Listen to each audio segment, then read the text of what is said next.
Yeah, I thought it was very insightful how using something as simple as an animal personality when you described it in order to ask better questions and easily identify with how to interact with that person. And So what animal are you? Do you know? monkey for sure.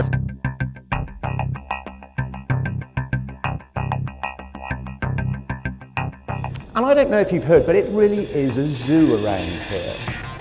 That's right, people communicate like animals. 4 animals in particular. Richard J. Bryan is a professional speaker and seasoned business leader. Richard draws from his crucial formative years, making a $120 million family business into a profitable and thriving organization. So if someone's analytical, more information. Don't let other people's self-limiting beliefs hold you back from doing what you know needs to be done. Set your own goals and go for them, and you can achieve the seemingly impossible. You see, Frank didn't suffer from self-limiting beliefs. And I'll give you an example. We were trying to sell a loss-making truck dealership. We had one interested party coming to look at it.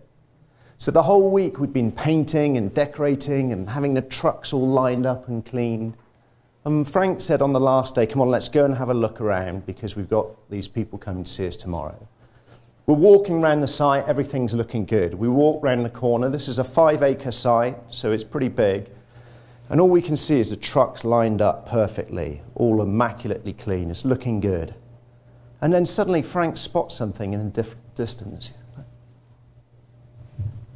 What is that? That shed. It's an absolute disgrace. Get it moved. At this point, James, who is in charge of the tidy up, decides to object. Oh, no, Frank, no, we can't do that. That shed's been there forever. It's got one of them electrical circuit boards on the side.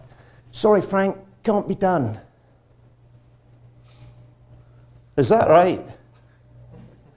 Frank marched straight to the shed, got there, didn't even break stride and take his jacket off as he got there, put one leg on the side and ripped the board off. There were sparks flying, wires dangling. It was definitely not a move out of the health and safety handbook. I'm pretty sure in the dealership somewhere the lights went off. But Frank didn't care. He marched back to us, looked at James and said, "Aye, now you can move it." You see, if someone said to Frank, "Sorry, Frank, that can't be done," he'd just look at them and say, "Is that right?" And the amazing thing is, if Frank believed it could be done, so did we. I'm a real estate broker and business owner, and I found Richard's presentation enlightening, entertaining, and I'm buying his book to take to my staff. Leadership versus ownership. And you see, as owners, you've got a very unique challenge because you've got to deal with all the sort of day-to-day management issues, but you've also got to deal with the ownership issues. And when I say that I was owner of my business, I should put that into context for you. I was part owner because I had 16 other shareholders.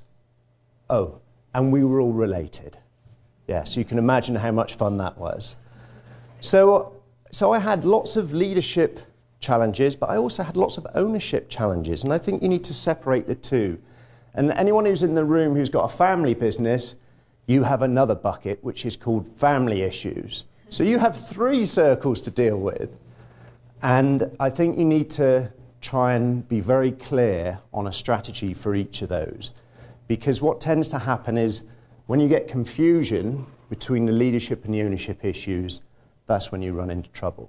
No matter your position in any organization, whether you're the leader, whether you're a team member, whether you're working with a nonprofit or your family, you take something away and you learn about yourself and others in the process.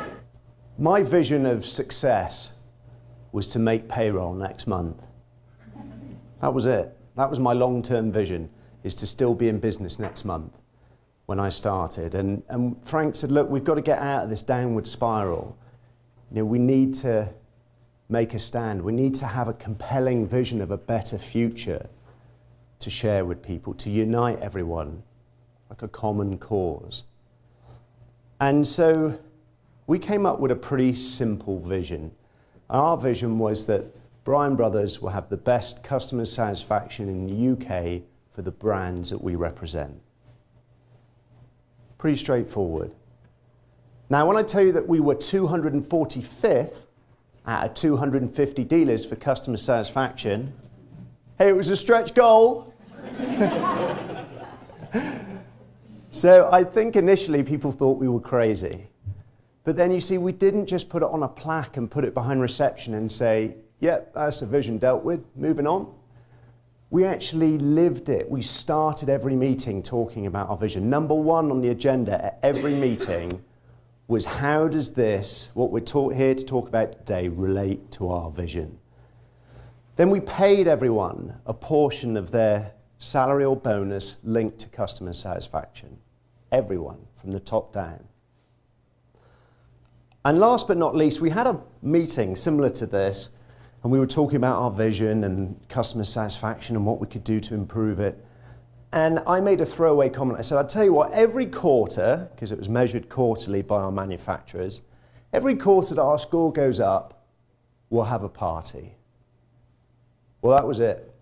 Cost me a fortune in pizza and beer, but we had a party almost every quarter for the next 9 years. And the unintended consequence of that was that we got a terrific amount of bonding out of it and some amazing ideas. Because you see, when you're suddenly, as the boss, you've got a pizza in one hand and a beer in the other, and you're no longer wearing a jacket and tie, do you think that makes you more approachable?